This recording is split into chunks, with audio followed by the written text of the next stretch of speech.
Hi, this is Lucy Sullivan interviewing Patricia Trish Ramsey on Tuesday, May 22nd, 2012. So, Trish, when and where did you receive your credentials, and where do you currently work?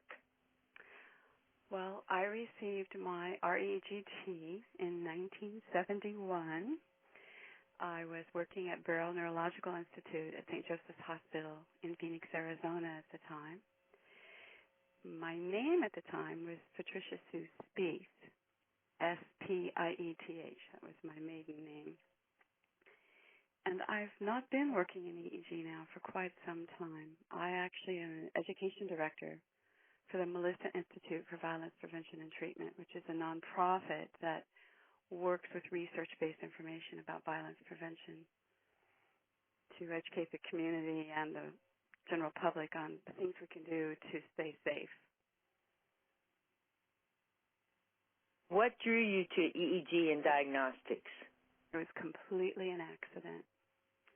I had just moved from California, left a job that I loved, working in a preschool with handicapped children of the United Cerebral Palsy Foundation in San Diego, California.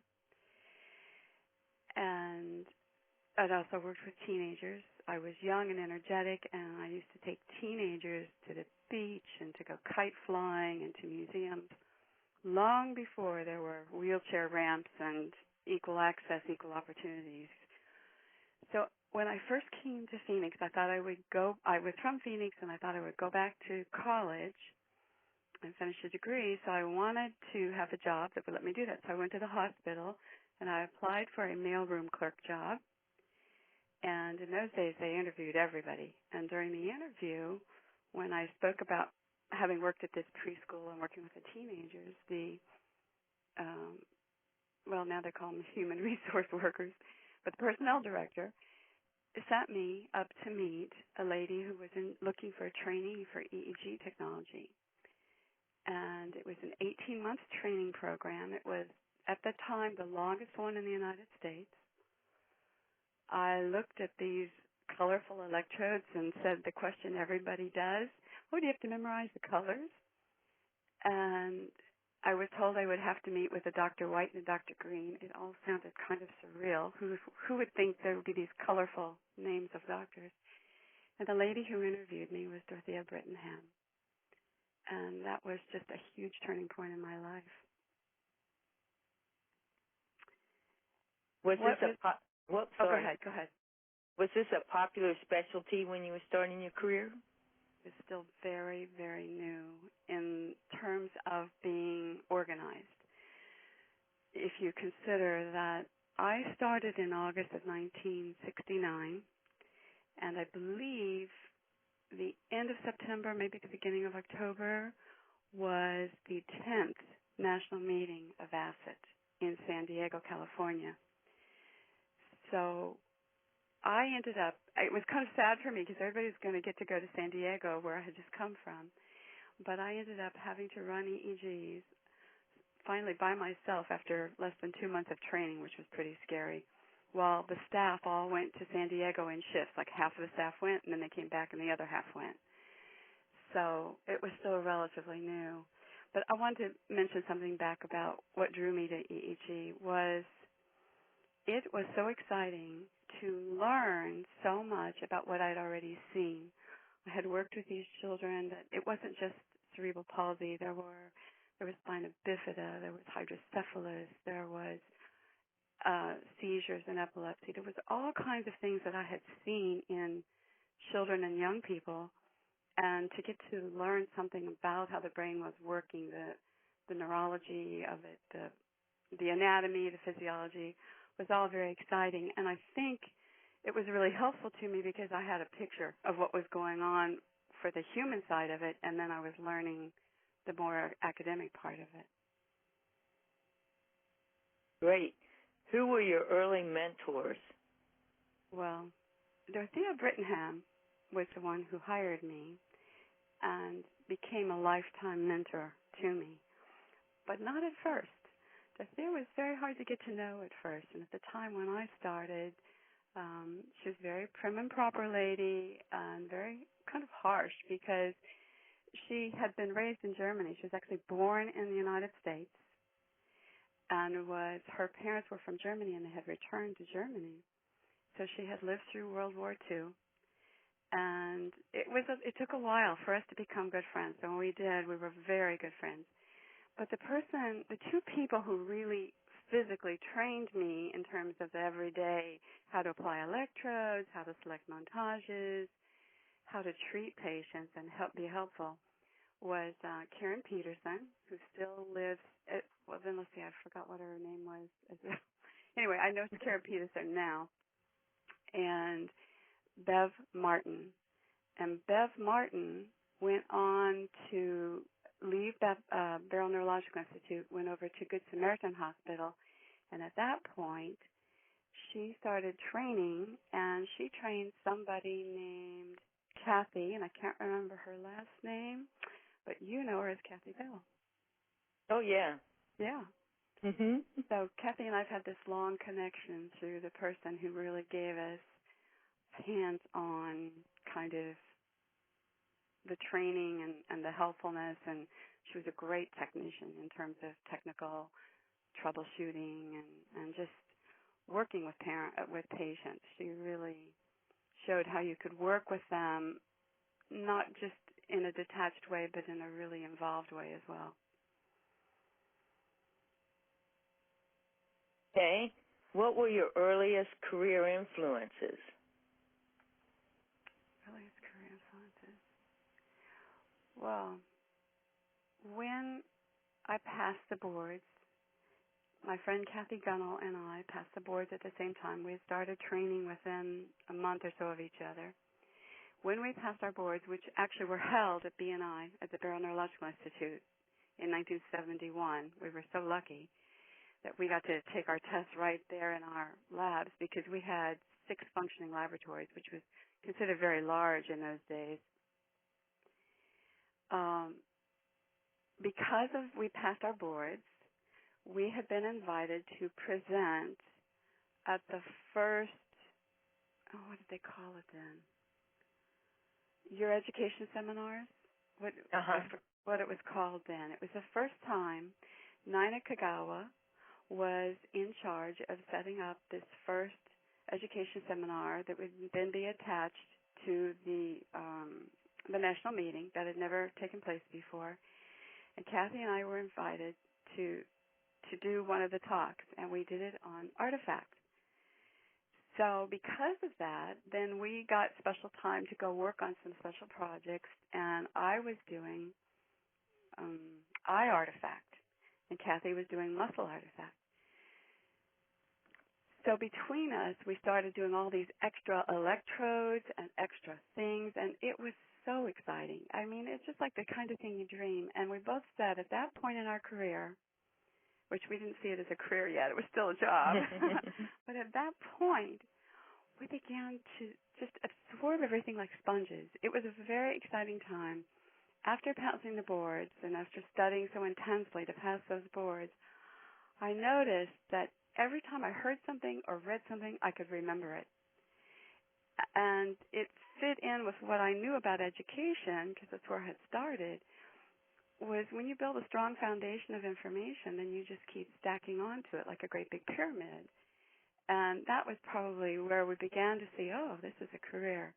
And Kathy and I were friends until her death in about 2000, I think, when she passed away. We traveled together to a lot of meetings, and so once we got to the meeting and started, the first meeting was in 1971, was in Minnesota, in Bloomington. I think you looked it up. Bloomington, Minnesota. I don't remember sleeping very much because it was very exciting. Technologists or technicians, however they had termed themselves, met with the doctors. We were there with Dorothea Brittenham, who knew everybody. So we were like little sheep following her around, and it was so exciting to see who was there, to meet these people. And interestingly enough, one day standing in line, I don't even remember how it happened. Maybe we were waiting for food or something. Kathy and I met George Clem and Jean Ramsey. And George was, of course, a well-known technologist at that point. Jean was a neurologist who'd been in residency and was now in the military. And we all stayed up one night till 4 o'clock in the morning talking about montages, arguing about montages. It was very dynamic, very exciting in those days. If you had not become a EEG technologist at that time, what would you have liked to have done? Although you've done a lot since then. I've done some stuff since then.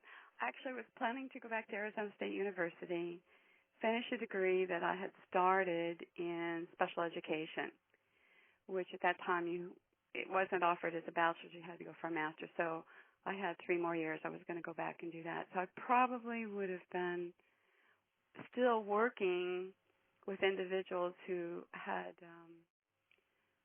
physical or mental difficulties. I would have worked with handicapped individuals in one way or another.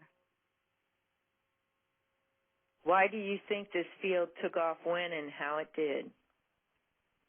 Oh, I think it all goes back to the core group who decided to first take the American Board of Registered EEG Technologists. That group of committed doctors and technicians really put together that this was a profession. I just have to give you a little bit of history of how Dorothea Brittenham became an EEG technician and then a technologist. Remember I told you she was born in the United States and then grew up in Germany and was in Berlin during World War II.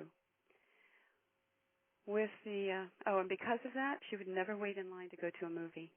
She said she waited in line for bread, she waited in line for water, but she would never wait in line for a movie. She was 18 years old when the repatriation took place, when the Americans and the Allies reached Berlin, and they were, going through who everybody was, and she was American by birth.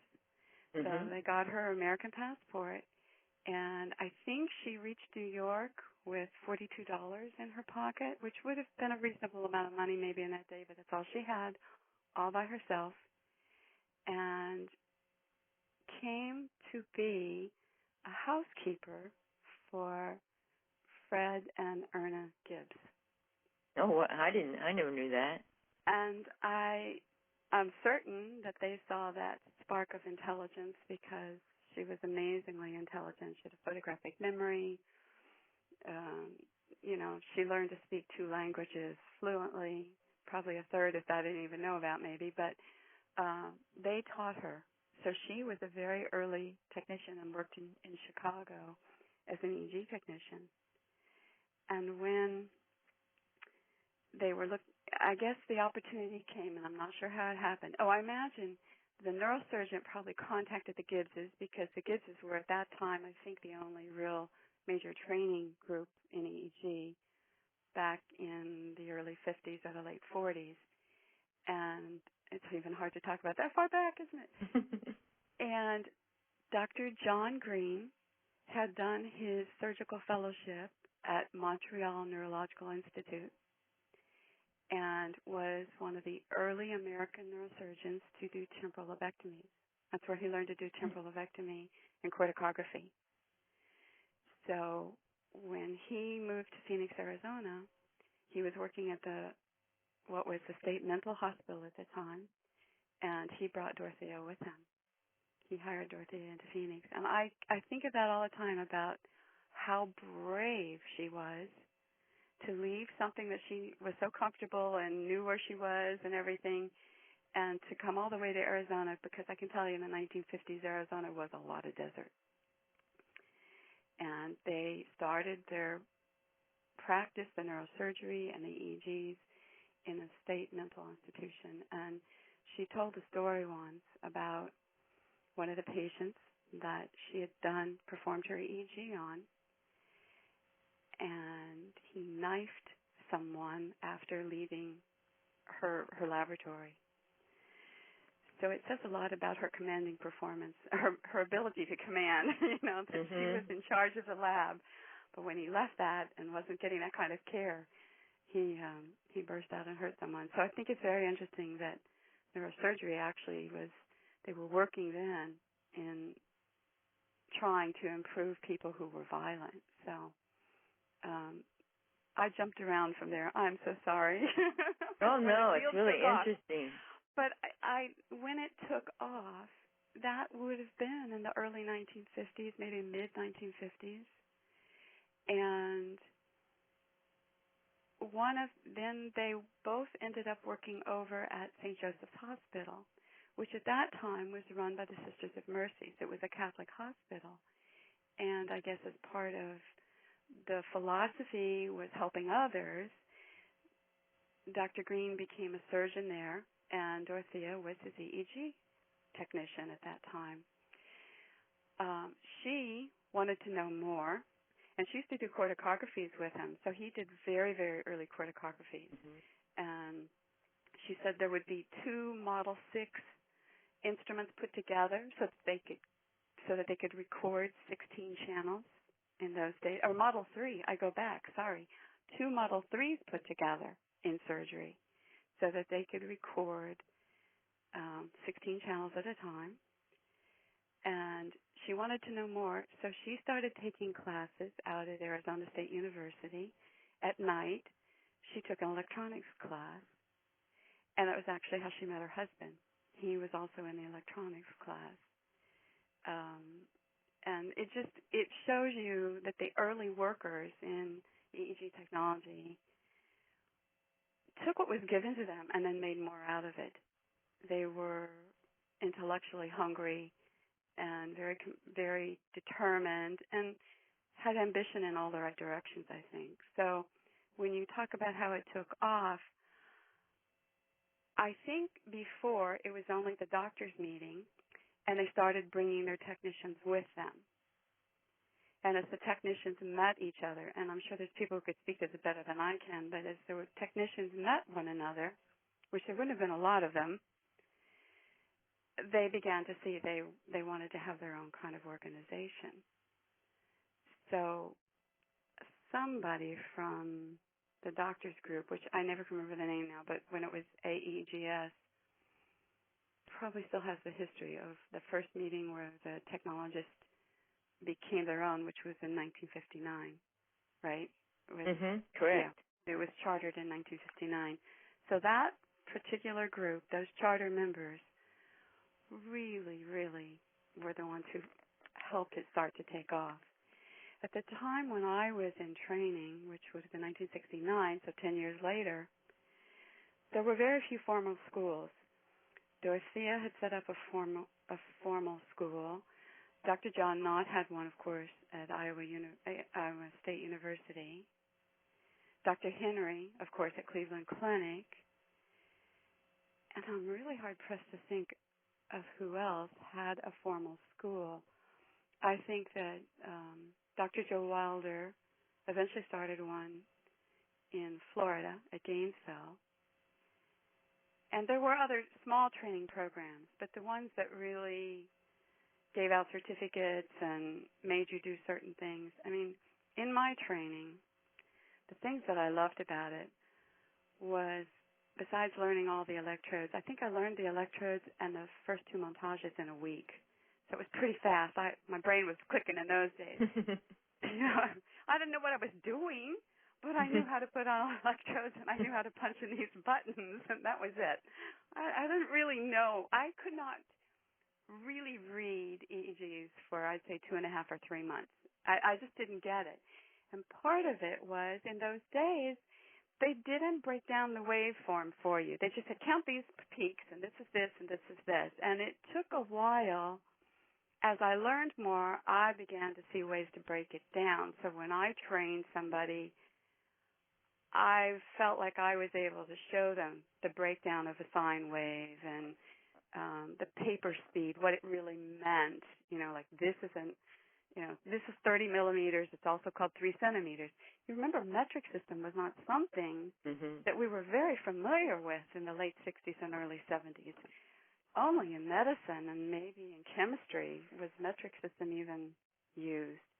Maybe in engineering too, I guess. But I'm just saying, it wasn't a common everyday kind of terminology that people knew then. Where was I going with this? Lucy, bring me back. I lost my place. See, I lost my place. What was the Yeah, word? just talking about when you first learned in all the schools, how there weren't many schools out there right. yet.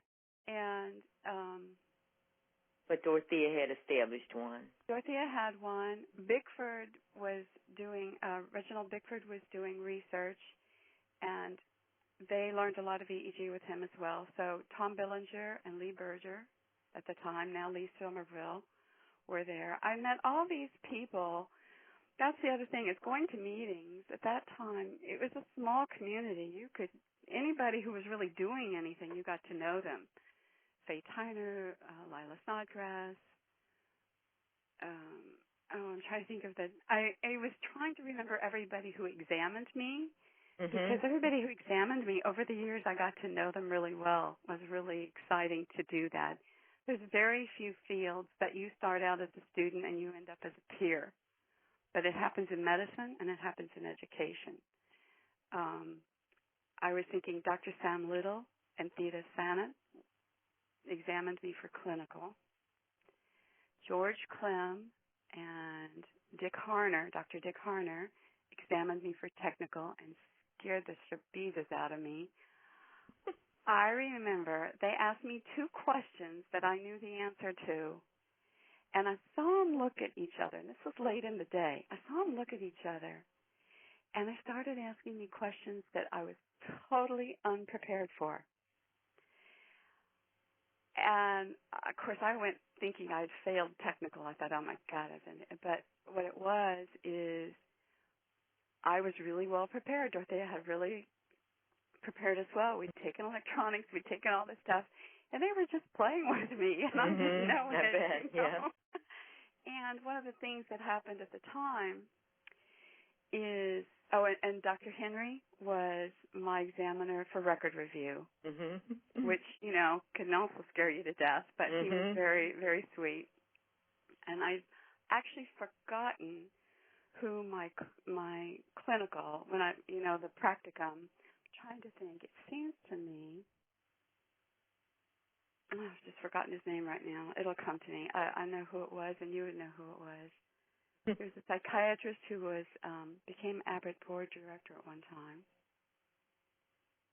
Oh, well, it's from Duke, and I cannot remember his name right now.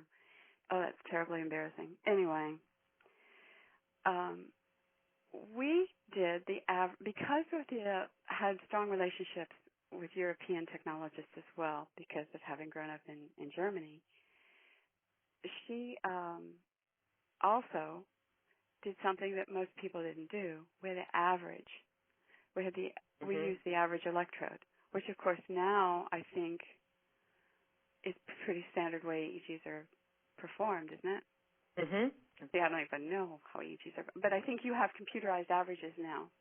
Correct. And in those days, the average was, I want to say, wired in parallel. And so you were putting one electrode combined to the average of all the others. So what would happen is you would see a lot more slow wave than more traditional potential difference recordings, bipolar recordings. And if you had a very prominent abnormality, it contaminated the whole record. So it was really, that's where I got caught in this part about explaining things technically, because they knew about the average, and they knew that we did the average, and that's kind of where I got lost at one time. But I think it's interesting that something we were doing that far back actually now is the technology standard. Only the computer can recognize, correct me if I'm wrong, if I understand, the computer can recognize when 1 or 2 positions are off the chart, and it will compensate for that. Is that right? If you have a really hot electrode. Because at that time, there was still a tremendous amount of pressure to run monopolar, quote monopolar, to the ears. And to do the, left side to the left ear, right side to the right ear, to A1 and A2. We always did a combined. We always did a combined A1, A2. But even then, the EKG would cancel itself out a little bit, but you would still, if you had an EKG abnormality, you would get a huge blip throughout your record. So when you say take off, these are the kinds of things. Bickford was working with computers, then Dick Farner was working with computers, and I think that marriage took place after I left the field, but how exciting it is that computers can make up for all those things that we knew we wanted to do, and now you can do them. The only other thing I wanted to mention that I felt we were very advanced in at BNI, Dr. Alvin Seidel and Dr. John White. Dr. White was chief of neurology, and Dr. Seidel was chief of EEG and EMG. They developed what we call the coronal montage, and it would start at C3 and go all the way around the head to C4, and what we would do is connect the ears. And it took a lot of convincing and a lot of papers to explain to people how active the ears were, and that we would see deeper temporal abnormalities by doing an EEG in that direction. So I just had to throw that in because I think now you kind of do EEGs all over the place. But that montage was a really special montage, and that was the one I had to do a lot of explaining during my practicum also. Dr. Henry really challenged me on that one. I bet. But took off. I got to be, what equipment did I train on? Yeah, what equipment did you train on, and what were the main limitations? Brass Model 6. Limitations were it loved 60-cycle interference. And because when I worked with Bev Martin, we stayed with somebody for about 6 months, if we could. We would be two techs working together for 6 months, so we could become very proficient. And Bev was always the one doing portables. So I did EEGs in every corner of the hospital and learned to do, in those days we did do ground wires all over the place, and 60-cycle interference was all over the place. So I loved that old machine. You know, we called it our instrument. I loved that machine. The limitations were, of course, the interference, and the filter system wasn't as advanced and as open as it is now, of course. And then I keep thinking I went to a Model 7. Everybody keeps saying a Model 8, but I vaguely remember a Model 7 because interesting. Our first transition was the small selector panel of the model, which you know as the Model 8, but still had the amplifiers and I've forgotten all the terms. What's the term for the right-hand side where all the knobs are? The amplifiers were all still the Model 6 form. They weren't totally, there was still, it was a combination of vacuum tubes and transistors. So that was the thing that happened. Probably the biggest thing was when it went to solid state. We had all learned our electronics on dual triodes and could draw dual triodes, could explain dual triodes, and then solid state came in. And I never quite got as proficient at transistors as we did with the tubes. Plus, as a technician in the older equipment, and you might remember this, you may not be old enough to remember this, Lucy, you would pound on your machine, on the equipment, and sometimes it would shake the tube and it would start working again. So it's probably a good thing they were all made out of stainless steel. Yeah. What memories do you have of your training program? Well, very competitive. It could be very camaraderie and then 1 minute and very competitive the next. Because if there was not as much surgery taking place in those days as there is now. And we had moved up into a new laboratory. We were up on the 8th floor, and it was a state-of-the-art laboratory. And 2 of the labs were connected through conduit to the immediate downstairs, which was the neural intensive care unit. So there were 2 rooms in the neural intensive care unit that could actually record long-term EEGs at that time, which was very exciting. And then the other part, so as a trainee, I often ended up downstairs in the ICU because the tech running the test was upstairs, and she had to identify all the abnormalities and all the artifact. So that was the other thing. There was so much immediate feedback and reinforcement of what you knew. There was an artifact, they couldn't determine what it was. It was this great big flowing artifact, and I look around, and the trach tube, the respirator had come apart from the trach tube. I mean, things like that, and you're pressing the button and calling the nurses, and there were so many exciting things that took place like that. The other thing about my training that I always felt was so unique at DNI is Dorothea's relationship with all the physicians that were there. She had early worked in with Dr. Green, then she had worked with all the neurosurgeons because she was the EEG tech for all the neurosurgeons that were there. And then when she became EEG director of the EEG program and of the EEG laboratory, she cultivated relationships with the chief of neurology and, of course, the chief of EEG, and managed to get us to go to brain cutting. So we used to go down to the morgue every Thursday at 7:30 in the morning, and we were allowed to stay for at least a half hour, and if there was not a large patient count, we could stay for the full hour. And we had to stay back in the gallery, but we stood there and we got the same brain cutting, neuropathology that the residents were getting. And then on Friday mornings, again, if the patient count was so that we could get it all accomplished in the day, we would go to grand rounds at 8 o'clock on Friday mornings, unless it was a death conference. We were not allowed to those. But we got the same. We sat in the back. We didn't ask questions. We didn't talk. We were just observers. But we got the same grand rounds training that the neurology residents were getting and the neurosurgery residents. That was a pretty exciting element. And I don't know if every school gets to do that, but that was really just an amazing part of the training. Plus getting to record review with her when you were going for your boards, daily record review with Dorothea. She trained a lot of residents. She knew EEG in and out. And, of course, that time she was also a journal editor as a volunteer position. And so she was reading everything that came in. And she had a lot of contact. Because of that, she had a lot of contact. I think Dr. Knott was the medical director of the journal at the time. So we were always learning new stuff. Yeah, I think you're right, yeah. Yeah. So I think we were always learning new stuff, whatever was new coming in.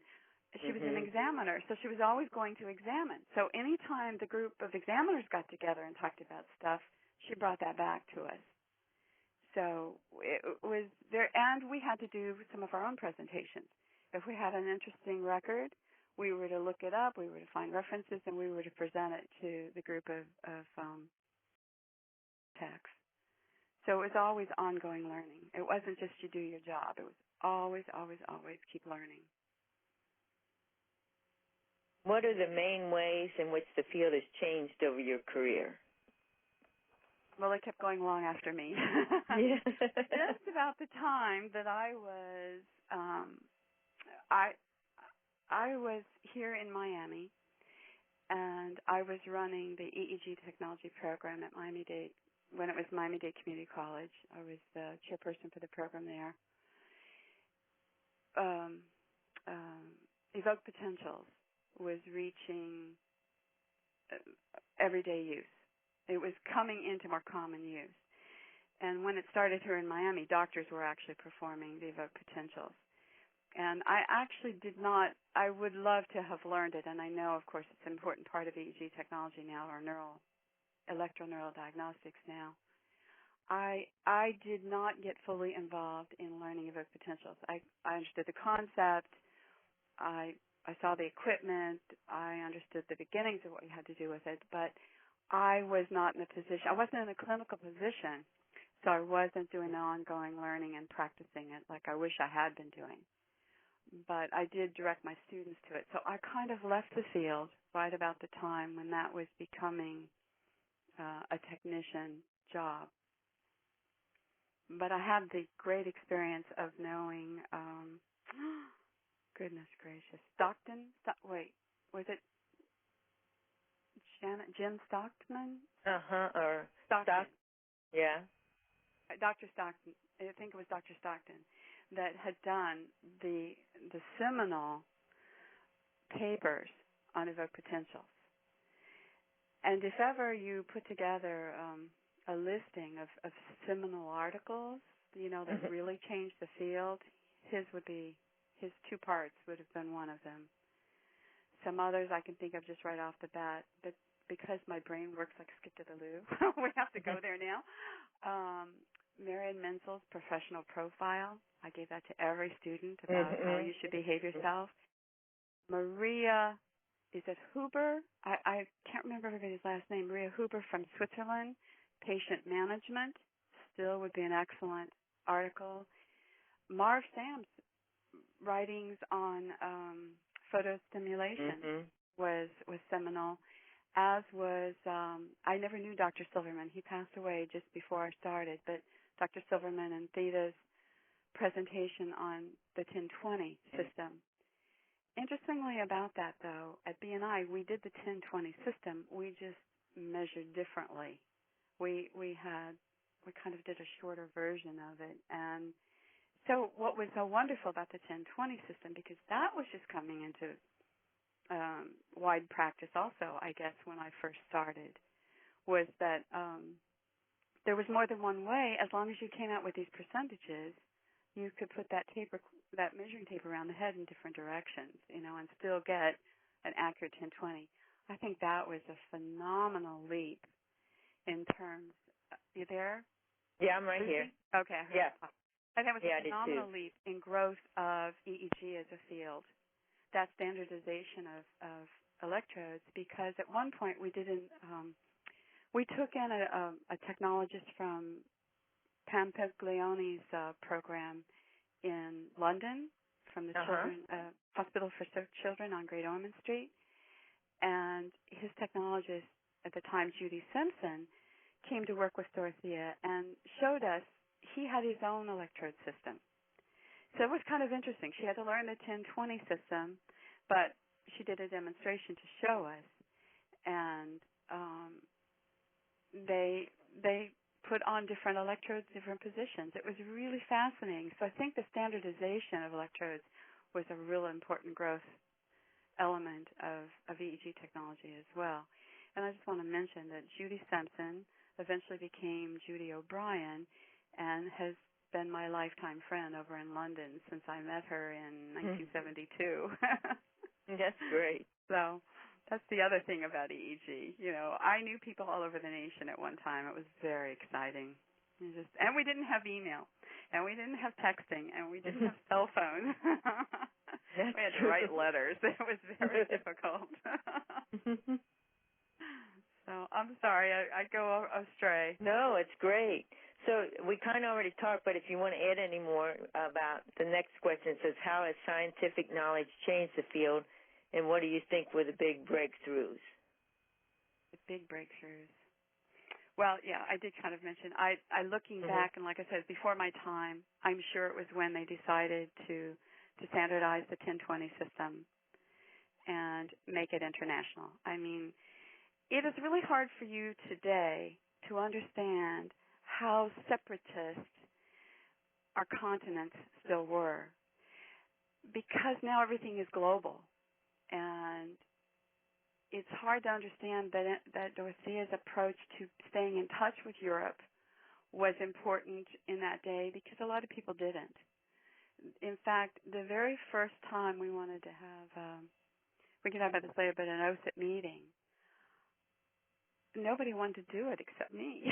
It was really hard to get people to want to do it. So anyway, we could go to that later, but scientific knowledge. Also, the computerization, obviously, was a big breakthrough. And I recall at the time when I was still married to Dr. Jean Ramsey, we attended, I want to say in 1979, we were at a meeting in Atlanta. So I don't remember if it was a Southern meeting or if it was a national meeting, but we were in Atlanta. And he'd gone down to an exhibit and came back raving about this machine he had used. It was all computerized. It was from Japan, The guy who was there didn't speak very much English, and Dr. Ramsey was one of these people that just loved to push buttons, and so he had figured it all out on his own, and that was neon coding. Right. And Wow. that was when, Yeah. it was like, and that was probably one of the huge jumps. So they were taking what Bickford has been doing and what Harner had been doing, and at that time, the computerized EEG technology was a compressed spectral array, which I don't know how that translates to what you're doing today, because we've reached the limits of my technological knowledge now. Well, they still use it, that's for sure. Okay. Well, see, that was still all very, very new and coming aboard and very exciting. Down in the basement of BNI, they actually were the early users of evoked potentials for spinal cord. Dr. Eduardo Eidelberg from Argentina, who spoke German and Spanish, was a neurosurgeon doing spinal cord research. And again, this is early 70s, because I left BNI in 1976. And they were doing, it sounds morbid now, but they were doing evoked potentials on monkeys and on cats. They were doing spinal cord on cats and corticography things on monkeys. And they were using evoked potentials and computerization then. So it takes years and years and years for all that to reach common use. And I think the other big jump that you have all done without me, but was when you embraced polysomnography and embraced and EMG and all the neural diagnostics and neurophysiology testing, kind of saw we had a lot of commonalities, and we should be working together because we could have more knowledge that way. I think that's been a great breakthrough too. Okay, what are the 2 to 3 big issues in EEG that people are working on to solve today? I don't really know, except 2 of them I can probably tell you. You still, breaks my heart, still that registration is not required to run an EEG. And if you think that I'm number 179 and you're now, are you in the 2000s or 3000s with EEG now? Yeah, I think 4,000s in EEG. 4,000s. Okay, see, look, you're in the thousands, and it's still not required. To me, that is still a huge issue, because I always worry about when I need an EEG, who's going to be there to do it. Number 2 is that sleep EEGs aren't required on everybody. That still remains an issue in my mind, maybe not in yours, but sleep is the most powerful activation of the brain, and that was one thing at Bureau Neurological Institute. We had to get a sleep EEG on everybody. We allowed that much time so that we had a 2-hour span to take the history, apply the electrodes, and we were doing this simultaneously. Nothing about sitting. I mean, I was writing history while I was running the test. We really multitasked in those days, and in a 2-hour slot, you were expected to get a sleep EEG, which we most always could. I think we were very, very good at it, and we did a lot of medical legal cases, so I don't know how that's handled now. But I think some of the problems you're working with is still improperly trained technicians running tests because they think they can know how to put on electrodes. And I'm not sure that all the doctors reading EEGs are as competent as I would like them to be. And that would be my problems. I don't know what yours are. Yeah, those are still, you nailed them.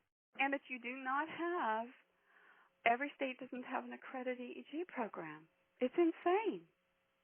Whether it's EEG, EMG, where you did some sort of combined program. And I've always felt, and this comes from having worked at a community college, and I know they're expensive programs because it takes a lot of one-on-one training. And I had 6 hospitals where technicians were going, and I had to work with the technicians and technologists that were at the hospital to be sure they were handling it the way that I felt the students should be trained. It's very, very difficult. I'm not easing it up, but I'm just saying I'm still worried that we don't have as many accredited programs. I felt like the first year of training could have been the same for everybody, and then the second year of training could have been specialization into EEG and evoked potentials, into the polysomnography, and I had some of my techs did go into polysomnography over at Mount Sinai Hospital. So that would. From my perspective, if you look at this is, what did we decide? In 1969 I started in EEG, and here we are in 2012. And those problems have not been solved. That's a little frustrating. What are the main areas of professional discussion or disagreement today? I don't know. What are they? You have to tell me. No, I know. Same things you're talking about. Really? Okay, so yeah. That part hasn't changed. And when no, I mean, we payment, struggle with it. And payment. And it was true. There were many times I read the EEG better than the resident. I mean, I had residents going, they always looked at my evaluation before they read the record. And so I know that an experienced tech sees everything because you are there watching it go by. Well, of course, now it's on the screen, which is probably a little bit harder than having paper. I did love my paper, I have to say. I love the paper. But I understand that's out of date, and it was a huge storage issue. But the disagreements today, the main areas of professional discussion disagreements today. I think I already covered those. I guess that would be... The payment for EG techs. I think one thing that happened, when more men became technologists, the pay rates went up. Before, there were so many women in EEG technology, and the doctors were men. And as that has changed, because I do remember we had a female resident at BNI. She was one of 6 in the entire United States at that time. Wow. So as things have shifted and women are in neurology and men are in EEG technology, that has helped for your income and for the prestige of the positions. I think that has definitely helped. Also, I just wanted to mention, I realized the things that when you were asking about my training, I said we were very competitive to go to corticography. We were very competitive to do certain tests and get to perform. Eventually, BNI had a full-time 24-hour monitoring system. I think they still do, 24-hour monitoring for EEG, corticography scheduled every week. Yeah. And evoked potentials every week. I mean, how exciting that you have developed these things. So all the things that I ever dreamed about exist, and that, except for the accreditation and everybody registered, all my other dreams for EEG certainly have come true. What are you most proud of in your professional life? Most proud of? All the friends I made, the people that I got to know around the United States and in Europe. It was a very, very exciting time to get to meet them, to travel, to exchange ideas, to see growth. And again, I say this to you at a time when there was no internet, no email, no cell phones. It was very expensive phone calls if we wanted to talk person to person. So it was actually cheaper in the long run to go to a meeting and travel, because then you got to see so many different people. And probably I killed a few brain cells at cocktail hour, but I also learned a lot of stuff sitting around talking with people and debating and I think at that time we had reached a point where we weren't fighting anymore. I think in the early years there was, quote, fighting about things. I think in the 70s and the 80s it was mostly really pushing to get ahead and really wanting to know more and more and more that we could. And as far as the other thing I'm very proud of from my professional life, when I was elected president of ACID, it was pretty stunning to me to become president so young. But one of the things is I really worked on rebuilding a relationship with the doctors' organizations, because there'd become some tension between the techs and the doctors, because we wanted to share on exhibit fees. And they were used to having that income, and they weren't ready to share with us.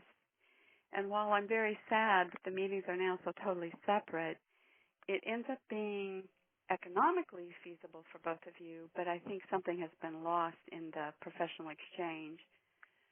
But Dr. Oh, good grief, I had his name and I just forgot it. Oh, this is terrible. Oh, I hate this age. Oh my God. When he was president of AEGS, and the first year because they were only president for 1 year, and of course at the time I became president, we were president for 2 years. And I'll think of his name after we hang up. You can look it up. He was president of AEGS in 1977 to 1978. He and I had a breakfast together. We talked, and then we set up an executive council breakfast where the doctors from AEGS, they were all doctors, all the officers of AEGS and all the officers of Asset met, and we had a breakfast together. And we felt like that helped mend fences and put us back onto talking together. And so that was one of my things I was very proud of. The other was trying to bring in all the regions. And so I started hosting the regions together, the President's Advisory Council. And I invited all the regional presidents to a function during the national meeting so we could all get to know each other and communicate with one another. And then I started the Academic Advisory Council for everybody who was in the school and to train, whether they were accredited or not. If you were in a training situation, to come to, it was like a cocktail party kind of, a reception for everybody who was doing trainings to try to get us to communicate with each other.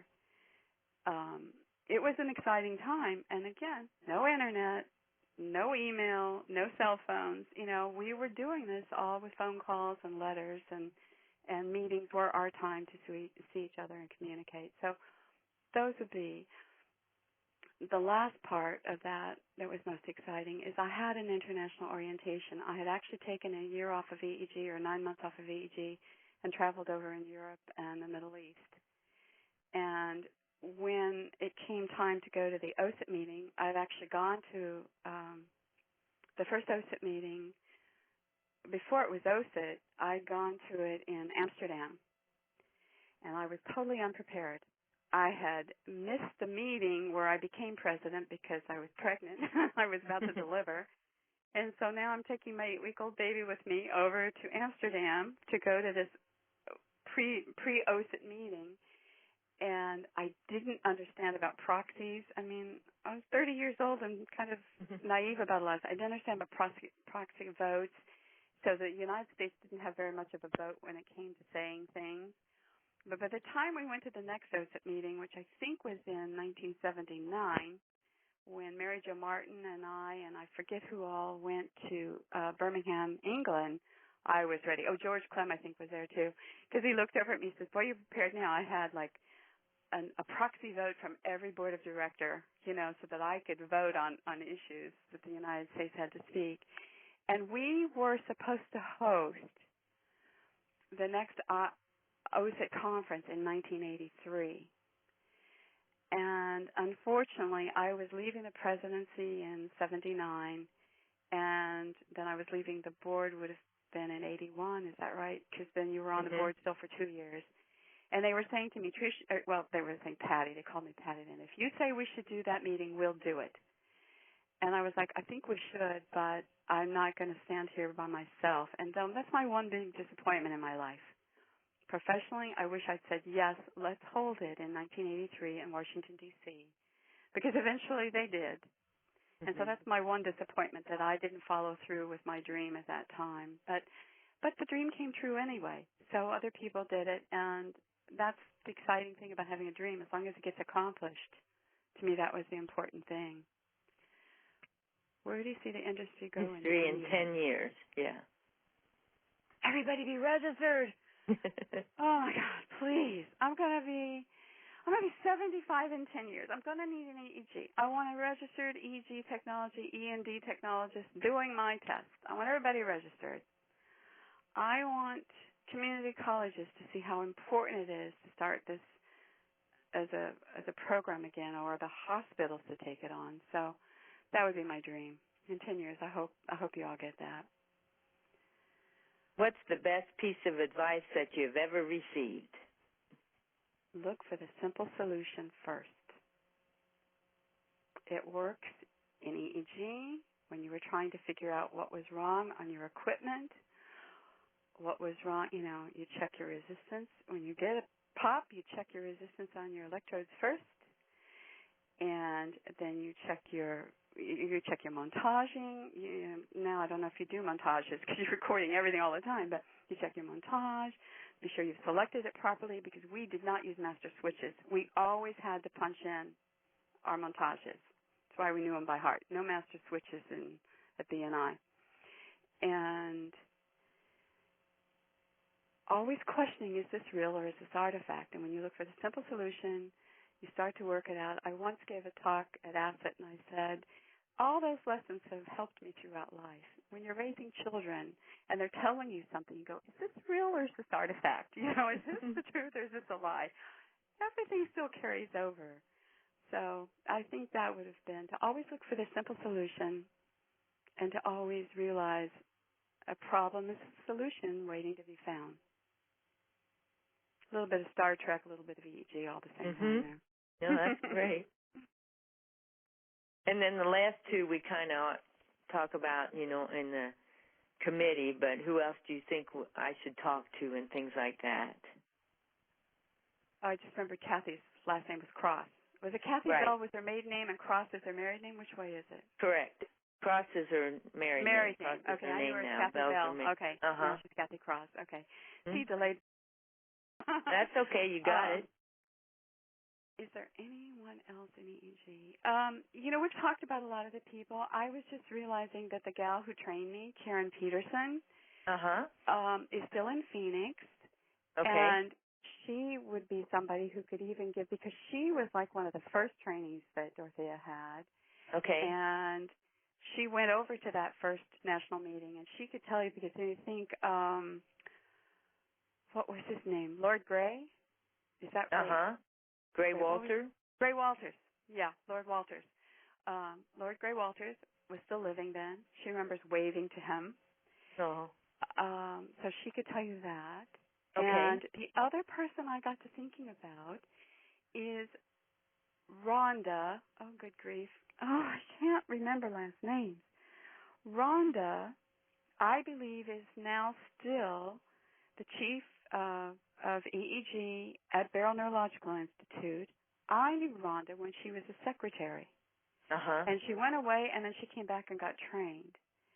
And she would be somebody good to talk to, because she remembers those early years as well. And she has a different perspective.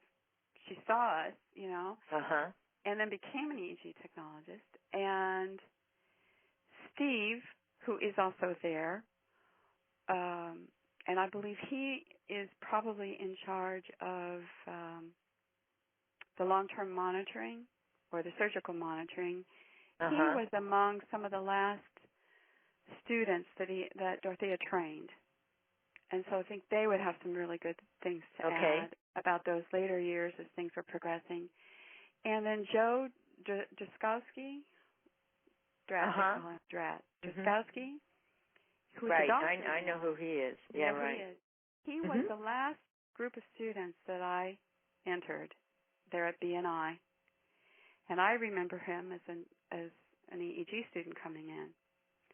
So he has a perspective from having been a technician and a student, and then went on to medical school. No, that's a great idea. And that would be a really, and I am so enthralled every time I see his name somewhere.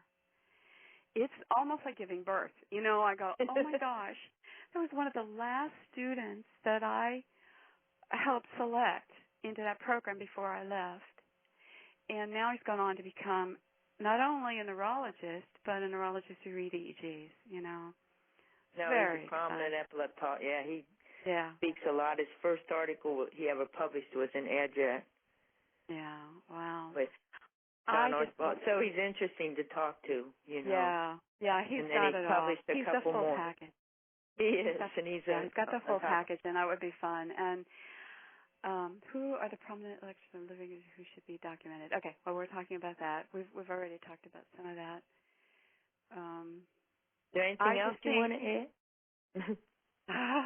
Well, see, I told you I could keep going and going and going. It was probably the most exciting times of my life, really and truly. To be in my 20s, to be meeting all these very prominent people, to see how really doing the job. I was somebody who I got A's in school, okay? Mm-hmm. But I would learn it and then leave it and be gone. When I started EEG technology, was the first time I began to see, oh, my God, you have to know this stuff. You don't forget it. You know, you really have to apply your knowledge. I had to learn to apply my knowledge. We would take classes in body mechanics. And I go, oh, I have to do this. You know, I have to move this patient. I mean, we did bed pans. We did everything but suction and IVs. You know, those are nurses' jobs. But we used to do bed pans, and I don't know what EEG techs do nowadays. But I know that the one thing that I have said to people, and I still say to people, and I still believe this, you should treat every patient who has had to give up their dignity with a gown that opens up in the back. You know, to treat every patient like you would want somebody to treat your grandmother. I think that still resonates today. That we have to do our best, even though we don't feel our best. We have to do our best. People's lives are depending on it one way or another. So I wouldn't give up any experience I had in EEG, though they weren't all wonderful. I wouldn't give up any of them because I learned a lot. And I'm so glad you're out there doing this. And if I have to see some of you professionally someday, I'm glad it'll be all of you. You know, so I guess I get to talk to you later, Lucy, huh? Yeah, well, thank you. Thanks for everything, Trish. And if nothing else, I'm really thrilled that the moment I mentioned Smithsonian, you all jumped on it and did it.